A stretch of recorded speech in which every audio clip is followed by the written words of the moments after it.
और एक चैप्टर में आपका स्वागत है जो है 9th क्लास का। वो क्या है? Force and laws of motion. Motion में आपको पढ़ा चुका हूँ, मोशन क्या होता है आपको बता चुका हूँ, समझा चुका हूँ। होपफुली आप उस वीडियो को पूरा देखे हो। अगर आप पूरा देखेंगे उन वीडियोज़ को, चांसेस हाई है 80% टू 90 से 80% टू 90% क्वेश्चन वीडियो से ही बन जाएगा। और अगर आपको 90% के आसपास लगभग कंफर्म करना है, बिकॉज कंपटीशन में 100% कुछ होता नहीं, इसलिए आपको लगभग बता रहा हूँ। सो दैट मतलब वो अगर करते हैं आप तो डेफिनेटली आपको एक फ़ायदा मिल जाएगा। ठीक है, वो क्या है मैं आपको बताऊंगा। वो क्या है, आपको क्या करना है, आपको आना है इस वेबसाइट पर, गूगल पर सर्च करो टॉप टेस्ट सीरीज और उसके बाद आ जाओ इस वेबसाइट पर, नीचे आ जाओ और इन तीनों मॉक टेस्ट में एनरोल करना है। अगर आपको खाली मॉक टेस्ट ऑलरेडी आपके पास है 2-3 जगह से, लेने का जरूरत नहीं है, बट एक चीज़ में एनरोल जरूर करना है। सिर्फ 49 रुपीज़ में दे रहे हैं इसलिए, ताकि कोई बर्डन ना पड़े। जनरल साइंस का इसमें हम नोट्स दे रहे हैं आपको, हिंदी में भी इंग्लिश में भी ऑलरेडी नोट्स अवेलेबल है, PDF notes and chapter wise आपको मॉक टेस्ट दे रहे हैं। हर चैप्टर में 50 MCQs। ठीक है, ये 49 रुपीज़ का है। अगर आपके पास मॉक टेस्ट ऑलरेडी नहीं है और आप चाहते हैं प्रिपरेशन करना बहुत अच्छे से, इसमें एनरोल करो। ये और ये फ्री में आपको दे दूंगा। और एनरोल करने के बाद आपको फ्री ऐसे नहीं मिलेगा। आप क्या करना, इस नंबर पर क्या करना, व्हाट्सएप मैसेज करना। ठीक है,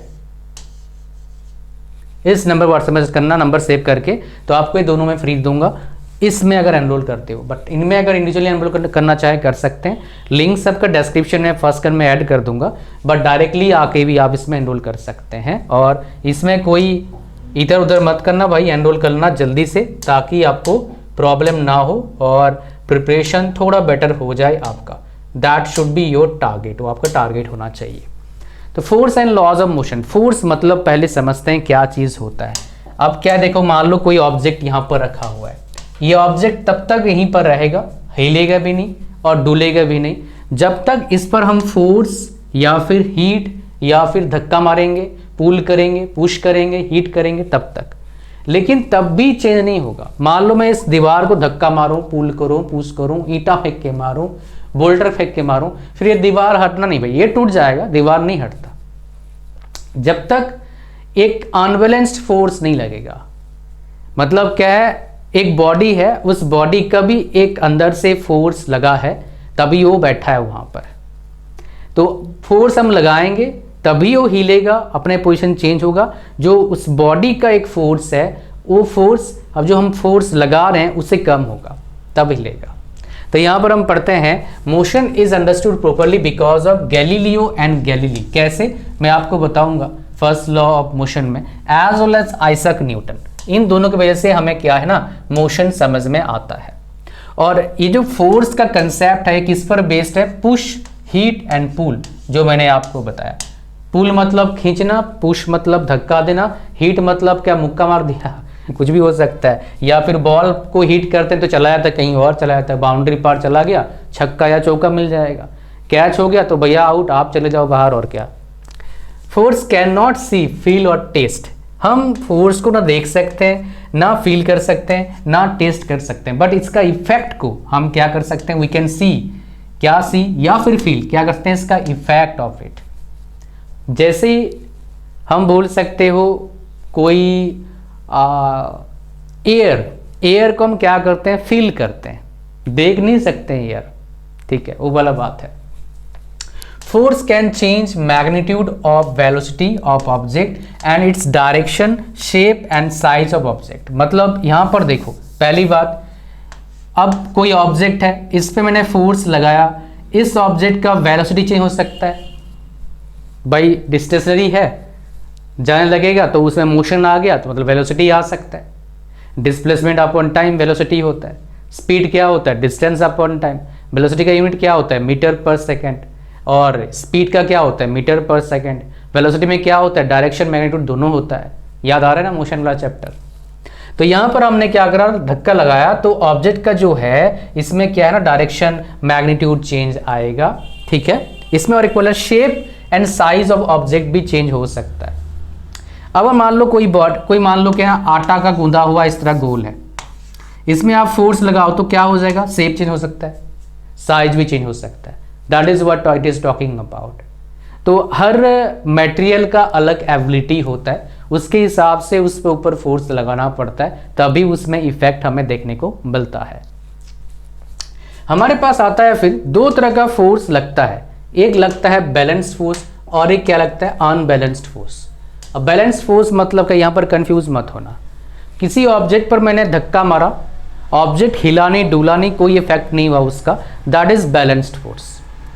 जब तक अनबैलेंस्ड फोर्स नहीं होगा तब तक वो अपना पोजीशन चेंज नहीं करेगा। वही चीज मैंने यहां पर लिखा है, in which object will not change its position और shape, it will remain it was before, it is known as what, balanced force.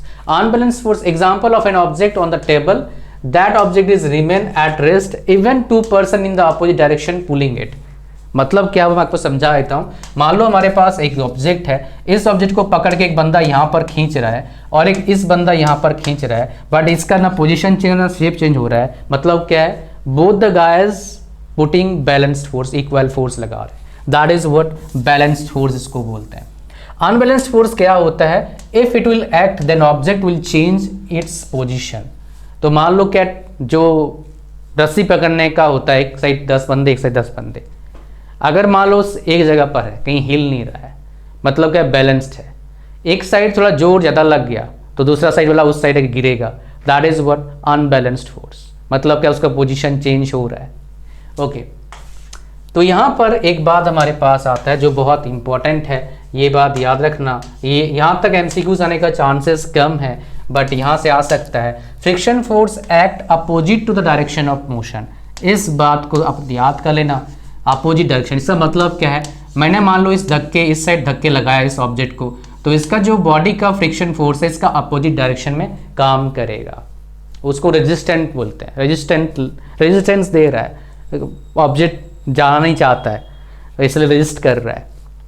अगर ये फ्रिक्शन फोर्स ज़्यादा होगा इस फोर्स से तो बॉडी का ऑब्जेक्ट चेंज नहीं, मतलब पोजीशन चेंज नहीं होगा। लेकिन इसका फ्रिक्शन फोर्स अगर कम हो गया और ये ज़्यादा हो गया तो क्या हो जाएगा, इस बॉडी का जो पोजीशन है वो क्या हो जाएगा मेरे भाई, चेंज हो जाएगा। ओके, नेक्स्ट हमारे पास चलते हैं कहाँ पर, फर्स्ट लॉ ऑफ मोशन में चलते हैं। तो फर्स्ट लॉ ऑफ मोशन सभी को पता है कि कोई भी ऑब्जेक्ट अगर है, उस ऑब्जेक्ट का पोजीशन अगर चेंज नहीं होता है, मतलब अगर मोशन है मोशन में रहेगा, अगर स्टेशनरी रहेगा, मतलब क्या है, उस बॉडी का एबिलिटी है मोशन में रहने का, स्टेशनरी रहने का, तो वो रहेगा ही, तब तक रहेगा जब तक कोई एक्सटर्नल फोर्स पर ना लगे। That is what first law of motion. इससे क्वेश्चन आता है क्या, नहीं आता है। क्वेश्चन कहाँ से आता है, सेकेंड लॉ से आता है, बताऊंगा आपको मैं। The first idea of force and motion is given by Galileo बोल सकते हो। Practically it is difficult to get zero unbalanced force because of friction, presence of friction. तो जब भी आप देखते होंगे वो रस्सी खींचने वाला जो खेल होता है, तो कभी भी वो पूरा सेम नहीं रहता है, थोड़ा बहुत इधर तो होते रहते हैं, देखना आप, because of people are putting unbalanced force वहाँ पर।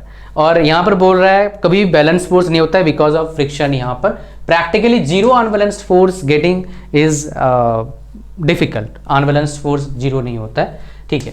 फर्स्ट लॉ ऑफ मोशन क्या बोलता है, any object remains in a state of rest और uniform motion in a straight line, सीधा लाइन में, एनी एक्सटर्नल फोर्स अनटिल और unless any external force is applied to change state of object, this is known as what, first law of motion.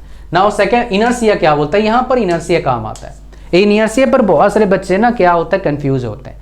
Inertia क्या होता है आपको बता देता हूँ, उस बॉडी का रजिस्ट करने का एबिलिटी को इनर्शिया बोलते हैं, दैट इज इनर्शिया।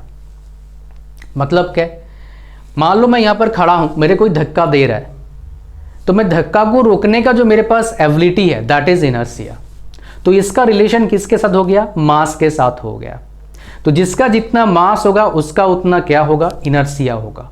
ये बात को याद रखना, मास बढ़ाया तो इनर्शिया बढ़ेगा उस बॉडी का।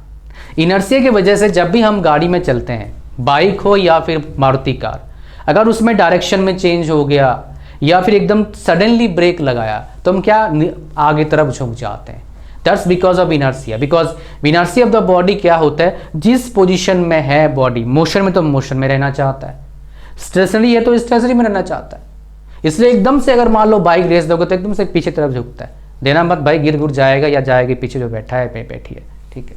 That is what inertia. So inertia क्या होता है? Tendency of an object to remain at rest और मोशन विद सेम वेलोसिटी, और मोशन रेस्ट पर है तो भाई सेम रेस्ट पर ही रहेगा। तो first law of motion is known as law of inertia. तो फर्स्ट लॉ ऑफ मोशन का और एक नाम क्या है? लॉ ऑफ इनर्शिया है। एमसीक्यू में क्वेश्चन आ सकता है। फर्स्ट लॉ ऑफ मोशन का और एक नाम क्या है? Law of inertia. क्या नाम है भैया? Law of inertia. So safety belt is there to be safe from injury, जो आपको बताया, because of inertia certain brake applied while sitting in any moving vehicle. हम आगे बढ़ सके, पता लगा भाई मतलब गाड़ी से बाहर ही चला गया कांच फोड़ के, है ना, तो इसीलिए वो लॉ ऑफ इनर्शिया हम लोग यहाँ पर लगाते हैं। सो नेक्स्ट हमारे पास आता है गैलीलियो गैलीली का चिट्ठा। भाई उस टाइम भी था, बापू, इस बंदे ने बापूजी के दबाव में है, बापूजी चाहते थे इसलिए मेडिकल में एडमिशन ले लिया था, बट ड्रॉप आउट लेना पड़ा बिकॉज इस बंदे को मैथमेटिक्स पढ़ना था।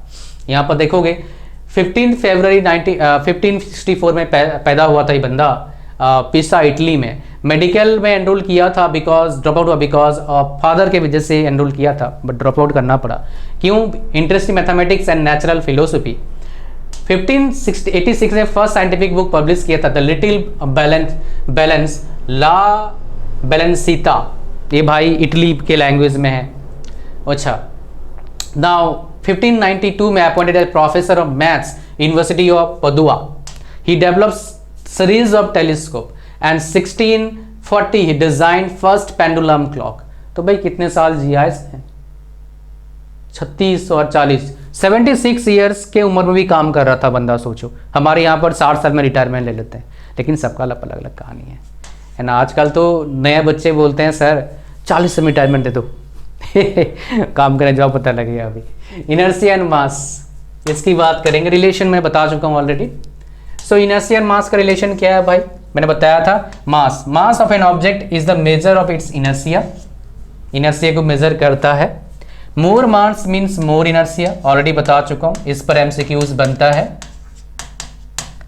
Inertia tendency of an object to remain at rest और मोशन विद सेम वेलोसिटी, जो मैंने आपको बताया था। अब हमारे स्टार्ट होते हैं सेकेंड लॉ, यहां से एमसीक्यू आने का चांसेस है। तो एमसीक्यूज कहां कहां आएगा? Law of inertia, first law of motion को हम बोल सकते हैं, और उससे आगे मैंने पहले बताया था 2-3 पॉइंट। यहां पर एक पॉइंट बता दिया मास और इनर्शिया का। कभी कभी एसआई यूनिट से सवाल आता है, कभी भी मैग्नीट्यूड डायरेक्शन से सवाल आता है, वो आप कर लेना। जो बताया वहीं से सवाल आने का चांसेस बहुत हाई है। सेकेंड लॉ ऑफ मोशन में क्या इंट्रोड्यूस होता है? मोमेंटम। और मोमेंटम को पहले किसने इंट्रोड्यूस कराया था? न्यूटन ने। और momentum it is the product of an object mass and velocity. इसका मतलब क्या हो गया? P is equal to mass into velocity. यहां से न्यूमेरिकल आ सकता है, न्यूमेरिकल आ सकता है भाई यहां से। तो एमसीक्यूज आने का यहां से पॉसिबल है। It is magnitude and direction. तो मोमेंटम क्या हो गया भाई साहब? वेक्टर क्वांटिटी हो गया मोमेंटम। अब इसका एसआई यूनिट क्या है? केजी मीटर पर सेकंड लिखा है, तो कैसे हो गया? मास का केजी हो गया, वेलोसिटी क्या हो गया? मीटर पर सेकंड हो गया। तो इसको ऐसे लिख सकते हैं, kg metre per second minus को ऐसे लिख सकते हैं। This is the SI unit of what my dear? Momentum का एसआई यूनिट है। तो हमारे पास आता है सेकेंड लॉ ऑफ मोशन का कहानी यहां से स्टार्ट होता है कि भाई सेकेंड लॉ ऑफ मोशन क्या होता है? कि rate of change of momentum of an object is directly proportional to applied unbalanced force in the direction of force. So rate of change of momentum का मतलब क्या हुआ समझो। यहां पर आप बोलोगे सर यहां पर तो मास और एक्सेलरेशन आपने लिख दिया, ये नहीं आएगा। Force is directly proportional to ma बोल रहा है। तो m तो हमें समझ में आ गया कि भाई साहब यहां पर क्या आ गया? अनबैलेंस फोर्स लगा रहा है। और rate of change of momentum, देखो मोमेंटम क्या होता है? Mass into velocity. Rate of change of mass into velocity upon time. So velocity upon time क्या होता है? एक्सेलरेशन। इसलिए यहां पर लिखा है force is directly proportional to ma। m क्या होता है? Mass of the object. a क्या होता है? Acceleration of the object. तो यहां पर हमारे पास क्या आ गया? इसको हटा देंगे तो हमारे पास k आएगा। k क्या आ गया? Proportionality constant. But unit force के लिए हम क्या करेंगे? k is equal to 1 value measure करेंगे। तो क्या हमारे पास अल्टीमेटली आ गया? F equal to ma। So formula यहां पर क्या आता है हमारे पास? F is equal to ma momentum is equal to mass into velocity. Most important formula है। After this formula v is equal to u plus a t, we square minus u square is equal to 2as, s is equal to u t plus half a t square. ये सारे formulas के base पर एक MCQs पक्का है, आप समझ लो। यहां से एक सवाल आएगा, क्वेश्चन सॉल्व करो, आएगा। अब बात करते हैं मोमेंटम का मोमेंटम का असाइनमेंट मतलब लिया तो फोर्स का असाइनमेंट क्या होता है, न्यूटन होता है। और ये कैसे आया मैं आपको बता देता हूं। देखिए हमारे पास मास इंटू एक्सेलरेशन आ गया, मास केजी, एक्सेलरेशन मीटर पर सेकेंड स्क्वायर यानी कि केजी मीटर माइनस 2, यहां पर ये आ गया। This is the SI unit of Newton, और इसको मतलब फोर्स, इसको हम न्यूटन भी बोलते हैं एक टर्म में, because we respect for this, we want to give respect for this discovery or whatever you can say that Newton's law, that is why force का हम force मिला था हमारे को अच्छी तरीके से न्यूटन के वजह से। बट दो लोगों का यहाँ पर कंट्रीब्यूशन है, गैलीलियो गैलीली एंड न्यूटन का। बट न्यूटन भाई साहब को ज़्यादा लोग जानते हैं as compare to Galileo and Galilei. But यहाँ पर समझ में आ गया force into mass into acceleration कहानी। अब आता है हमारे पास थर्ड लॉ ऑफ मोशन। यहाँ पर क्वेश्चन तो आता नहीं भाई, लेकिन पहले जान लो, चांसेस कम है आने का। सो यहाँ पर क्या बोलता है कि भाई साहब जितना आप क्या करेंगे, किसी का मुक्का मारेंगे, आपके हाथ पर भी उतना फोर्स क्या होगा आपका लगेगा। सो किसी भी रिएक्शन का एक अपोजिट रिएक्शन होता है सेम तरह का, that is what third law of motion, उसको हम बोलते हैं थर्ड लॉ ऑफ मोशन। यहां पर states that when object exert a force on any another object, the second object instantaneously exerts a force on the first. Every action there is an equal and opposite reaction, उसको बोलते हैं third law of motion. ठीक है, now these two forces are equal in magnitude but opposite in direction. जो force लगता है, मान लो मैंने यहां पर मुक्का मारा तो यहां पर जो फोर्स लगेगा क्या हो जाएगा, इक्वल इन मैग्नीट्यूड होगा बट अपोजिट डायरेक्शन। अगर क्या हो जाए, इक्वल नहीं होगा तो डिफॉर्मेशन हो जाएगा। और क्या, opposing forces are known as action and reaction forces. ठीक है, नेक्स्ट हमारे पास आता है law of conservation of momentum. ये काफी इंपॉर्टेंट है, आप सभी लोगों को आ जाएगा मुझे पता है। मान लो दो ऑब्जेक्ट है, दोनों ऑब्जेक्ट का मास अलग अलग है, ma एंड mb, वेलोसिटी अलग अलग है, दोनों कोलाइड करता है। कोलाइड करने के बाद जो पहले था momentum mass into velocity plus mass into velocity, next जो मोमेंटम होगा वो भी सेम हो जाएगा, mass into velocity plus mass into velocity. That is what law of conservation of momentum. यहां पर इसलिए बोला है कि total momentum objects is unchanged by collision, एफ बस डायरेक्शन अलग हो गया है। तो यहां पर हम क्या बोलेंगे, पहला मोमेंटम सेकंड मोमेंटम, कॉलिजन के बाद पहला मोमेंटम सेकंड मोमेंटम का एडिशन हो जाएगा, और इसको क्या बोलते हैं, known as law of conservation of momentum. इसको क्या बोलते हैं, कंजर्वेशन ऑफ मोमेंटम का लॉ बोलते हैं। Note, sum of momentum of the objects before collision is equal to sum of momenta after the collision. Consider there is no external balanced force acting on them. यहाँ पर अगर आता है इसके base पर न्यूमेरिकल आ सकता है, इस फॉर्मूला के बेस पर, या फिर इसके बेस पर क्या आ सकता है, क्वेश्चन आ सकता है एमसीक्यूज। ये था भाई साहब force and laws of motion का पूरा कहानी। डिस्क्रिप्शन लिंक है मॉक टेस्ट नोट्स के लिए। Thank you very much. Hindi वाला नोट्स भी आपको हम प्रोवाइड कर रहे हैं, बहुत सारे बच्चों ने बोला हिंदी वाला नोट्स प्रोवाइड करो। थैंक यू वेरी मच, मिलते हैं नेक्स्ट वीडियो में। God bless you all, bye bye. और जाओ मॉक टेस्ट में एनरोल करो, पढ़ाई चालू करो भैया, मौका है, जाने मत दो। एक बार मौका मिला, इसका भरपूर फायदा उठाओ। Thank you.